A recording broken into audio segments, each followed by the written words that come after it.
जैसा कि मैंने तुम्हें बताया कि सिंगुलर सब्जेक्ट के साथ हम वर्ब में यस या ईएस का यूज़ करते हैं, तो इस संबंध में मैं तुम्हें और भी क्लियर करना चाहूँगा। देखो रजत, इंग्लिश के जो 26 लेटर्स होते हैं ABCDEFGH, इसमें 5 वॉवेल्स होते हैं। वॉवेल्स मतलब AIOUE, और इसके अलावा कॉन्सोनेंट होते हैं। तो जो भी वर्ड के लास्ट का जो लेटर होता है वो वॉवेल होता है, AIEOU, उसमें हम लोग ES लगाते हैं, और जो जिसमें कॉन्सोनेंट होता है उसके लास्ट में यस लगाते हैं। इसे मैं और अच्छे से क्लियर करता हूँ। जैसे देखो, गो का लास्ट लेटर O है, तो वहाँ पे हम ES लगाएंगे। डू में भी लास्ट लेटर O है तो ES। जिन वर्ड्स में लास्ट में ई रहेगा वहाँ सिर्फ हम एस ही लगाएंगे। जिन वर्ड्स के लास्ट में वाई होता है उसको जब हम लोग सिंगुलर करते हैं तो वाई को आई में चेंज कर देते हैं और ES लगाते हैं। जैसे फ्लाई का फ्लाइज, क्राई का क्राइज और स्टडी का स्टडीज़।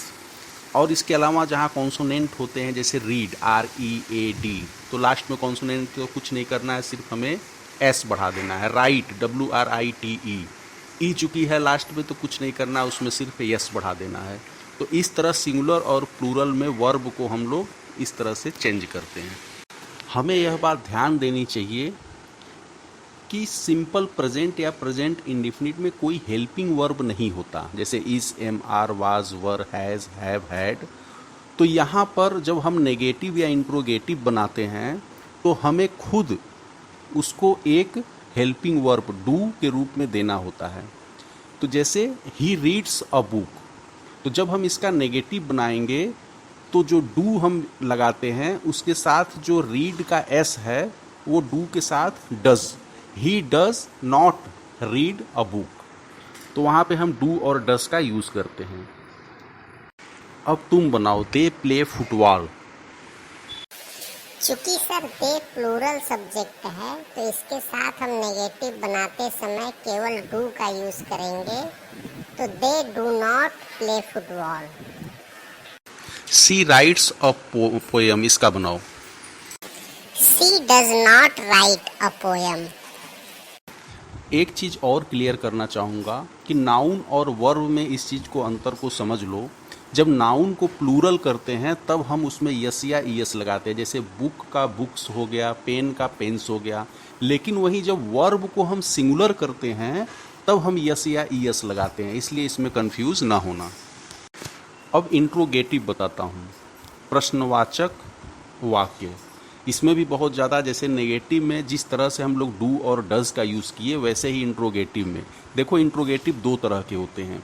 एक सिंपल इंट्रोगेटिव जिसका आंसर यस या नो में होता है। जैसे कोई तुमसे पूछता है क्या तुम खाते हो, तो तुम उसका जवाब हाँ या ना में देते हो। लेकिन वही तुमसे कोई पूछे कि तुम क्या खाते हो, तब तुम इसका जवाब सिर्फ यस या नो में नहीं दे सकते, तब तुम्हें यह बताना पड़ेगा कि तुम क्या खा रहे हो। जैसे एक सेंटेंस बनाओ, तुम खेलते हो।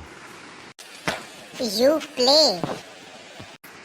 इसका नेगेटिव बनाओ, you do not play. Simple interrogative इसका होगा, do you play. She writes का इंट्रोगेटिव बनाओ, does she write. They read का नेगेटिव और इंट्रोगेटिव बनाओ, negative they do not read और interrogative do they read. Good Rajat, तुम समझ गए। अब मैं तुम्हें क्वेश्चन वर्ड वाले इंट्रोगेटिव सेंटेंस बताऊंगा। क्वेश्चन वर्ड जिसमें हम what, why, who, when, where, इस टाइप के वर्ड्स को यूज़ करते हैं। अब जैसे तुमने कहा कि वे पढ़ते हैं, दे रीड, लेकिन वे क्या पढ़ते हैं, तो व्हाट डू दे रीड, यह हुआ। वे क्यों पढ़ते हैं, व्हाई डू दे रीड। वे कब पढ़ते हैं, व्हेन डू दे रीड। इसी तरह से क्वेश्चन वर्ड का यूज़ करके हम इंट्रोगेटिव सेंटेंसेस बनाते हैं। तो लगभग तुम्हारा सिंपल प्रेजेंट टेंस खत्म हो गया है। इसको अच्छी तरह से प्रैक्टिस करना, जो भी क्वेश्चन होगा इससे संबंधित उससे मुझसे पूछना।